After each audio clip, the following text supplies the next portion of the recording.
Siz qamalgan ekansiz. Nima sababdan qamalgan? O'zilar bizga qattiq bosim qilishibdi. Ikkita ayol videosi ham bor. Mana shu xonadonga olib kirib qo'yishdi. O'zingiz qurganmisiz? Ha, o'zim qurganman. Bular egallab olishdi. Egallab olishdi. Ayollarni olib kelib. Ayollarni olib keldi. Kimni kirgizmoqdi hozir sizga u yerga? Bizni kirgizmoqdi. Sizni kirgizmayaptimi? Kirgizmoqdi, ha?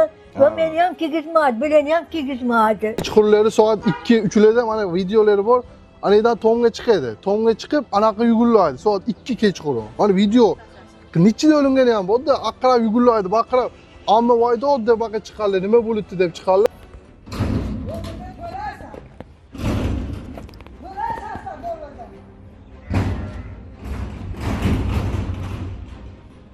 Qo'ni qo'shni biz tinch yashash yo'qda.